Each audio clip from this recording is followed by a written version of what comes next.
ley de extinción de dominio y sentencia de la Sala de lo Constitucional. De esto hablaremos en República.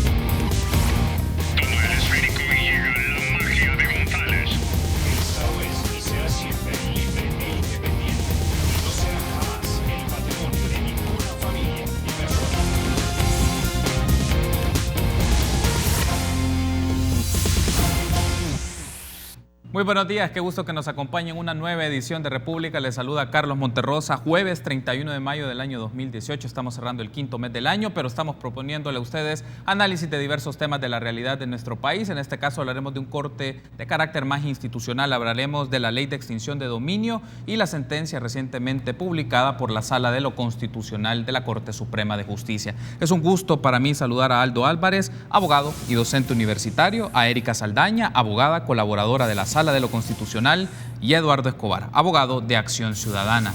Buenos días, bienvenida y bienvenidos a República. Gracias, buenos días. Gracias por tomar la invitación y estar conmigo temprano en la mañana, y vamos a hacer un ejercicio de decodificación para nuestros amigos y amigas de la audiencia para comprender un poco en qué consiste, no solo en los preceptos de la ley de extinción de dominio, sino en particular en qué consiste esta sentencia de inconstitucionalidad que recientemente publicó la Sala de lo Constitucional. Y para efectos de eso quiero aprovecharme, Erika, para que hay dos aspectos, ¿no? El contexto en el cual se desarrolla esta decisión que toma la Sala de lo Constitucional, porque esto viene derivado de dos demandas que se presentaron, una en el 2014 por el abogado Pérez Bennett y la otra que presentó el fiscal general de la República. Entonces, para efectos solo introducirlo, luego me gustaría escuchar a Aldo y Eduardo ya en sus valoraciones, pero primero el contexto en el cual se hacen estas demandas a esta ley en particular, Erika. Bueno, la ley de extinción de dominio es aprobada en el año 2013 por la Asamblea Legislativa, y en el año 2014 el abogado Pérez Bennett interpone una demanda de inconstitucionalidad contra varios artículos de dicha ley, alegando que no había un tiempo de prescripción, varios detalles que tú ya los habrás visto ahí en la sentencia.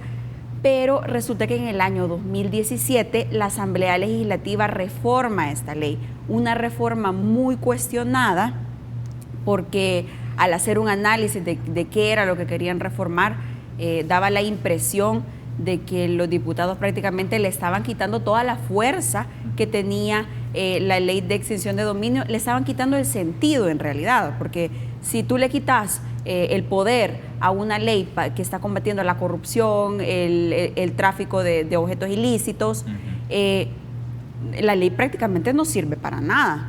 Entonces, esas reformas fueron muy cuestionadas, fueron aprobadas en agosto del año del 2017, y ahí hay un intermedio, y es que la Sala suspende la vigencia de estas reformas, porque mediante una medida cautelar. Tengamos en cuenta de que la demanda del abogado Pérez Bennett ya había sido admitida para analizar ciertas cuestiones de la ley de extinción de dominio.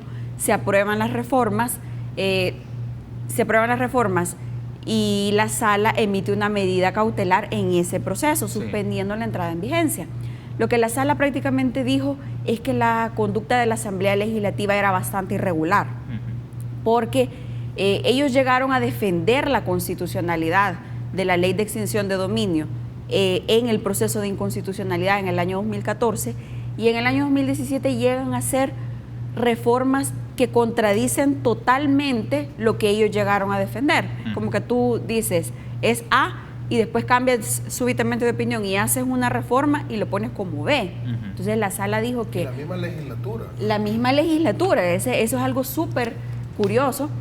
Y es ahí donde la Sala dice que pueden haber indicios de fraude a la Constitución. Entonces, posteriores a estas reformas es que el fiscal general de la República presenta una demanda de inconstitucionalidad contra las reformas. Entonces, ahí en la sentencia podemos ver que la Sala primero resuelve la demanda del abogado Pérez Bennett que rechaza todos los puntos de inconstitucionalidad que él había presentado, y posteriormente resuelve la demanda de inconstitucionalidad del fiscal general declarando inconstitucional creo que 5 de los 6 puntos que él había propuesto. Justo, gracias Erika por hacernos este contexto o este preámbulo para que nuestra audiencia pueda tener los puntos de partida para comprender esta decisión que se tomó. Ya vamos a hablar en los siguientes bloques en lo que consiste cada una de las decisiones que tomó este caso la Corte Constitucional sobre los recursos interpuestos por estas partes, pero hay algo en particular, Aldo, y me gustaría tener tu apreciación sobre esto, primero partiendo de la demanda del abogado Pérez Bennett, que hay un asunto que él alegaba de que la ley de extinción de dominio violentaba ciertos tipos de derechos, según el alegato que él mencionaba. Yo solo menciono algunos, pero para efectos de tener tu análisis, él mencionaba, se violaba el derecho a la protección jurisdiccional, el valor de la seguridad jurídica y la limitación, que creo que este es uno de los que se puede discutir con más detenimiento, del derecho de propiedad, que era uno de los aspectos que él alegaba. ¿Cuál es tu lectura sobre las razones por las cuales este abogado sostuvo inconstitucionalidades de esta ley en particular? Fíjate que las razones podrían ser, en un inicio, digámoslo así, aparentemente atendibles, en cuanto a que lo plantea de tal manera en que uno puede pensar que en efecto hay una violación a la seguridad jurídica, porque para el caso no se establecía o se eliminaba más bien el término prescriptivo, se establecía, un término prescriptivo para que los bienes, digámoslo así, no pudieran ser perseguidos porque ya había pasado un determinado tiempo y entonces esto lo volvía de alguna manera lícito, vamos a llamarle así. Pero a mí me llama la atención que en ese caso concreto de este razonamiento, la sala dice, aceptar este criterio es peligroso, porque es aceptar que va a haber un término prescriptivo, va a haber un lapso de tiempo que pueda volver lo que originalmente pudo haber sido obtenido en términos ilícitos, que se convierta en lícito. Y eso no es atendible, no es aceptable, porque al contrario, la legislación en general, desde la Constitución para abajo, parte de la idea de que la licitud es la presunción de licitud, es de lo que se parte en términos prescriptivos. Por ejemplo, en materia de derecho, la prescripción adquisitiva de dominio, por ejemplo, parte de la presunción de que hay una licitud de los bienes que se están obteniendo, ¿no? Sí. Y luego eso se ratifica en sede judicial por una sentencia declaratoria. Pero en este caso no, sería la inversa. Bienes que pudieron ser adquiridos ilícitamente y hay forma de probarlo, para eso es el proceso que da la LEDAM, ¿verdad? Por el simple hecho del lapso del tiempo, entonces pudieran ser considerados como que se transformaron en bienes lícitamente obtenidos. Entonces, esto, dice la sala, no es atendible, a pesar que uno puede pensar de la lectura de la demanda de que sí es una cuestión realmente violatoria de la seguridad jurídica. A mí me gusta mucho cómo lo aborda la sala desde esa perspectiva. Por otro lado, la sala dice que no hay tampoco violación al principio de no confiscación, sí, ¿verdad? No hay violación al principio de no confiscación que establece la Constitución, porque en realidad los bienes la extinción de dominio no es consecuencia de un proceso aparte penal o civil, sino que es una cuestión muy objetiva relativa a la prueba de que los bienes que se han obtenido en forma ilícita no pueden ser probados que han sido obtenidos en forma lícita. Por tanto, dice, esto es irrelevante, ¿verdad? Si puede correr paralelo o no un proceso civil o un proceso penal, por ejemplo, por enriquecimiento ilícito, ¿verdad? Pudiera ser el caso. Entonces, una cosa no condiciona a la otra, ni condiciona al proceso penal, ni el proceso penal está condicionando al proceso de extinción de dominio. Antes de irme a la pausa, Eduardo, me gustaría escucharte sobre esto, de lo que ya mencionaba Aldo, y yo le incorporo el análisis con esto de no podía existir un choque o una interpretación que podía derivar sobre el derecho a la propiedad. Insisto en esto porque aparece dentro de los alegatos que menciona el abogado Pérez Bennett por autorizaciones o medidas que limiten derechos fundamentales como el de la propiedad, afectado por el uso provisional de bienes incautados, en cuanto dicho uso altera las condiciones de tales bienes, y el derecho a la autodeterminación informativa, afectado por el acceso sin autorización judicial a bases de datos bancarios, cambiarios, bursátiles que han sido generados con una finalidad específica. El punto a lo que quiero llegar, Eduardo, es la interpretación que se puede hacer si limita o no derechos de propiedad, que es uno de los derechos que se garantizan a nivel constitucional, y si en esto entraría un conflicto o no, o por qué el argumento de la sala desestima este tipo de demanda? Bueno, desde mi punto de vista hay que partir que, y ahí lo dice claramente la sala, el tiempo no va a sanear un bien que es de origen o se maneja para cosas ilícitas. En esa medida es que no hay una violación al derecho de propiedad, porque estamos hablando de una propiedad, en primer lugar, mal adquirida, o si fue adquirida de buena fe, pero era de un origen ilícito. Entonces ahí entra también la valoración de los bienes equivalentes, que esa es la parte que complementa esto que tiene que ver con el derecho de propiedad. ¿Por qué? Porque la ley posibilita que si yo adquirí un bien de origen ilícito o lo estoy utilizando para fines ilícitos, pero logro ocultarlo, entonces eso genera una zona de opacidad donde no puede llegar la justicia a retener ese bien y abstraerlo de mi propiedad, porque es origen ilícito, y entonces ahí es cuando la ley posibilita, obviamente cumpliendo ciertos requisitos, que se persigan otros bienes equivalentes de los que se obtuvieron de forma ilícita. Entonces, en esa medida es que se alegaba que había una violación al derecho de propiedad, porque decía, ¿por qué me van a tocar, por medio de la ley, bienes que yo adquirí hace 40, 50 años, por ejemplo, o que son de mi familia, y que son de origen ilícito? Entonces, pero ahí viene el punto que creo yo que hay que entender que la lógica de la ley es que puede ocultarse ese bien, o sea, yo lo puedo traspasar, puedo hacer diferentes movimientos para no tener yo la propiedad de este bien ilícito, y no hay ninguna sanción. Y esto creo yo que hay que ponerlo en contexto, Carlos, si me permites un momento, que en la corrupción o los que están cometiendo delitos, obviamente hay una medición de las posibilidades de, primero, si van a descubrir el hecho; segundo, si me van a poder sancionar; tercero, si me sancionan, cuán fuerte es la sanción; y cuarto, si yo puedo incidir en quien me va a sancionar para que no me sancione.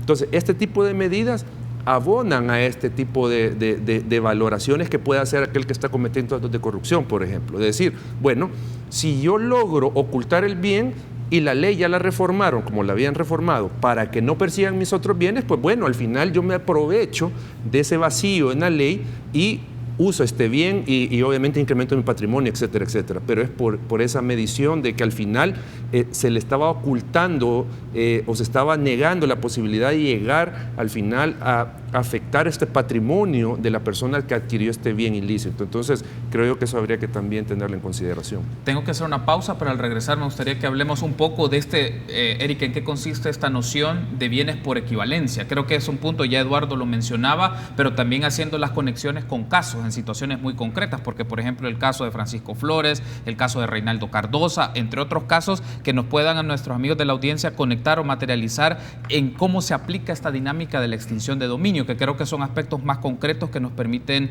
analizarlo con más detenimiento, y luego también las causales que presentó el fiscal general de la República, ¿verdad?, a razón de las modificaciones que hizo la Asamblea Legislativa. Permítanos una pausa, regresamos en minutos.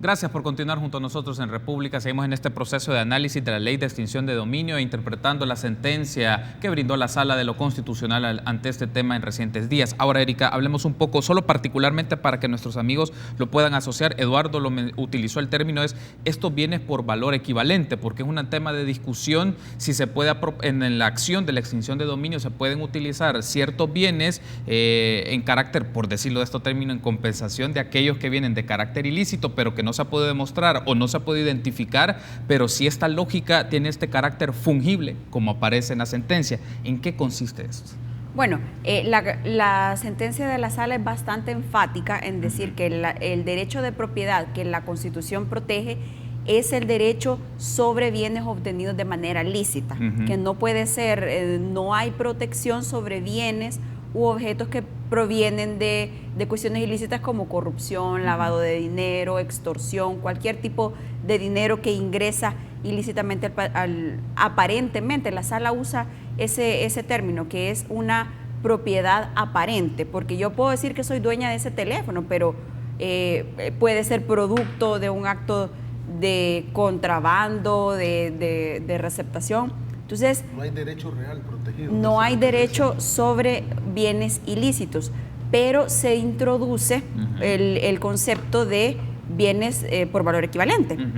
En ese concepto, esos bienes por valor equivalente son bienes obtenidos de manera lícita.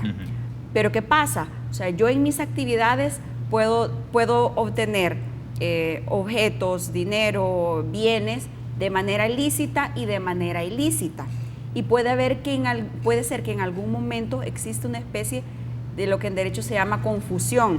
Es decir, yo tengo, por ejemplo, una casa que la compré con dinero de un préstamo bancario, pero a la casa le empecé a poner pisos de mármol, techos de madera, o sea, acabados finos, y esas mejoras yo las hice con dinero del narcotráfico. Entonces, no va a suceder que venga la Fiscalía General de la República y te incaute el techo, te incaute el piso, sino que lo que hacen es incautarte todo, la casa. Sí. Y también porque puede darse el caso de que no se logre comprobar o no se pueda obtener. Imagínate que yo desaparecí un bien, o sea, pero la Fiscalía logra comprobar de que X monto valía ese bien, pero yo lo desaparecí o se lo vendí a un tercero de buena fe, etcétera. Puede pasar cualquier caso. Entonces, entran ahí los bienes por valor equivalente, que significan que son bienes obtenidos de manera lícita, pero como yo cometí ilícitos o obtuve bienes, ganancias, dinero de manera ilícita, entonces el valor de esos bienes ilícitos que el Estado ya no puede recuperar, te dice que los vamos a obtener de los bienes lícitos que tú tienes. Entonces, porque de alguna manera el Estado lo que busca es que todo ese monto sea recuperado y pase a propiedad del Estado. Entonces, es ahí donde bienes lícitos son apropiados por el Estado, se extingue el dominio, pero es porque traen como raíz bienes de origen ilícito.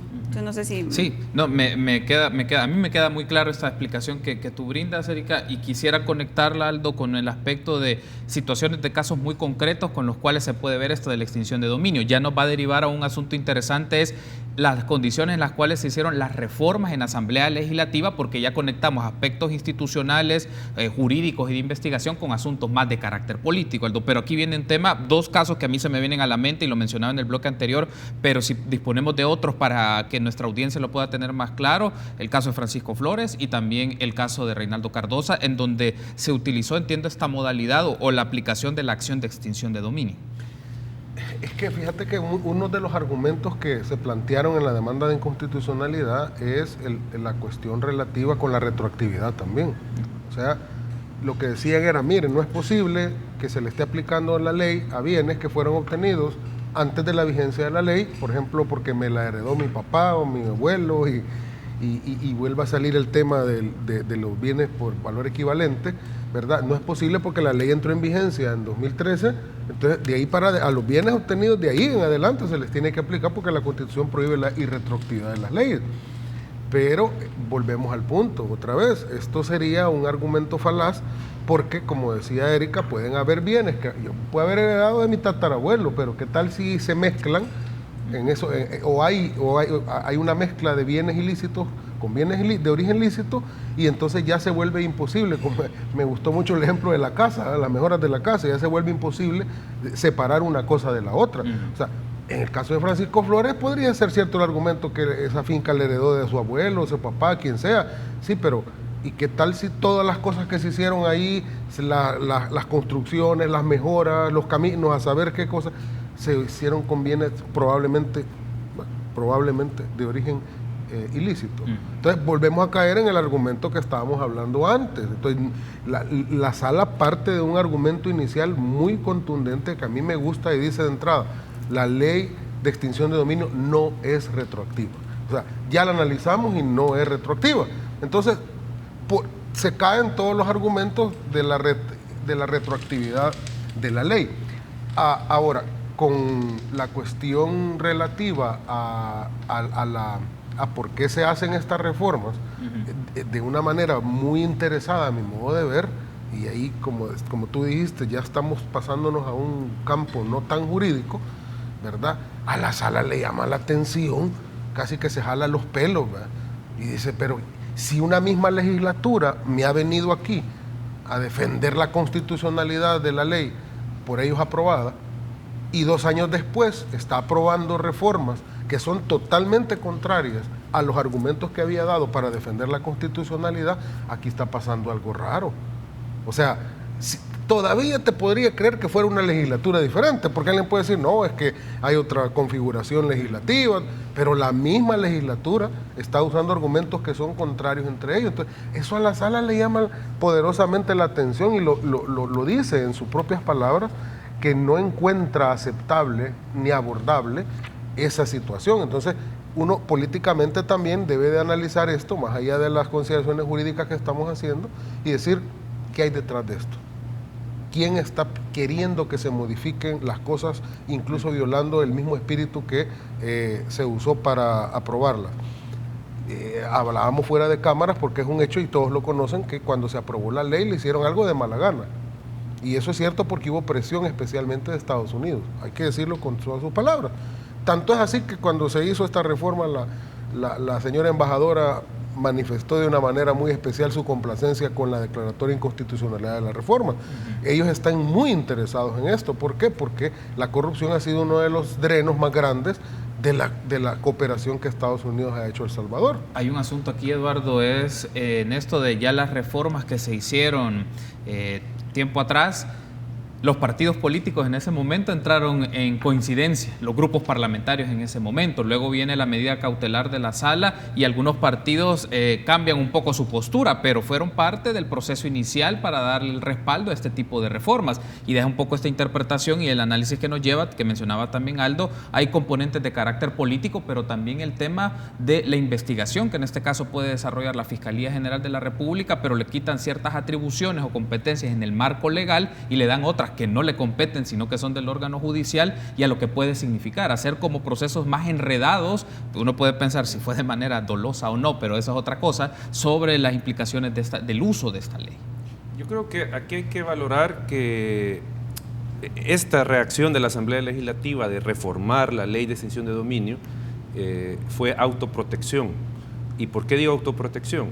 Comencemos a revisar aquel listado de 73 funcionarios o 75, no me recuerdo, que estaban en conocimiento de la Corte Suprema de Justicia, estaban en probidad por un incremento patrimonial no justificado, aparente.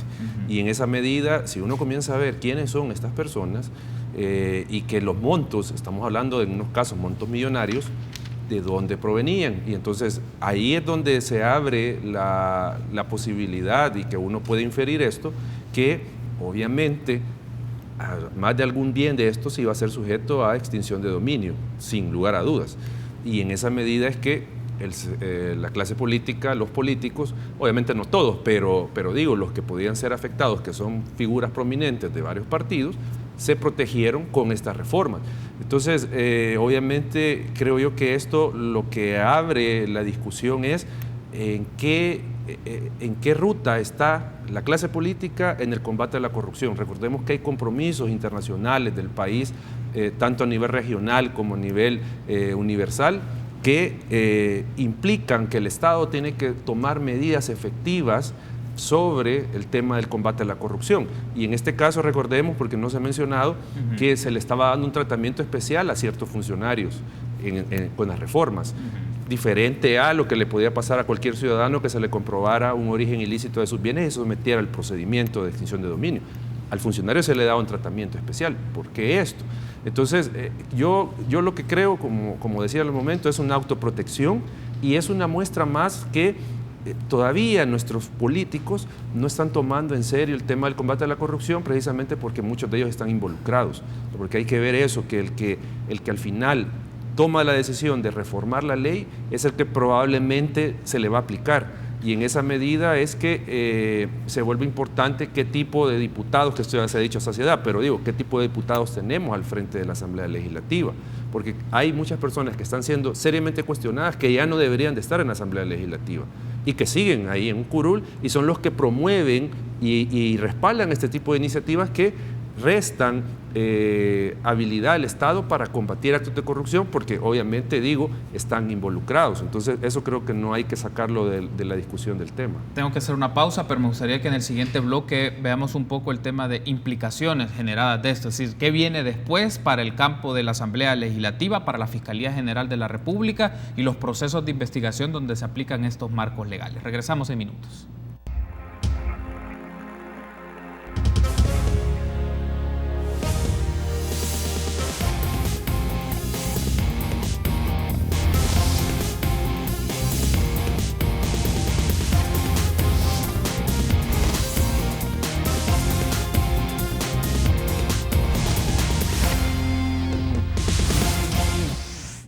Gracias por seguir junto a nosotros. Último bloque de la entrevista que tenemos con Erika Saldaña, Aldo Álvarez y Eduardo Escobar sobre la ley de extinción de dominio. Quiero aprovechar porque nos ha llegado un Twitter al sitio de República de Jacobo y él menciona: el decreto aprobado en 2017 contemplaba 17 reformas, de las cuales únicamente 5 fueron declaradas inconstitucionales. El resto se mantiene porque son acordes con el debido proceso que garantiza la Constitución. Lo dejo como un insumo para tener esta reacción, Erika, y luego escucho a Eduardo y a Aldo, y también qué viene después. O sea, con esta ya resolución de la Sala, con esta sentencia de la Sala de lo Constitucional, ¿qué implicaciones tiene para la Asamblea Legislativa y para la Fiscalía General de la República?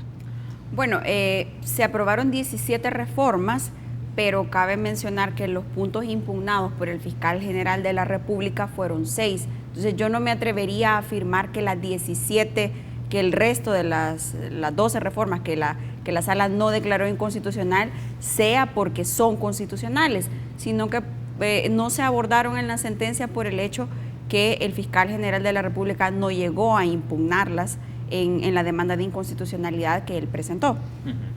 Ahora, ¿qué viene para la Asamblea Legislativa y para el fiscal general de la República? Primero, para la Asamblea, creo que en primer lugar no puede pretender volver a hacer estas reformas cuando la Sala ya las ha declarado inconstitucionales, porque yo creo que ese va a ser un riesgo latente siempre, por lo que mencionaba Eduardo, que pueden haber personas interesadas que probablemente no se les aplique determinada ley y vuelvan a insistir en las reformas. He escuchado mucho que hay una necesidad de reformar esta ley, aunque la Sala haya declarado inconstitucional las reformas.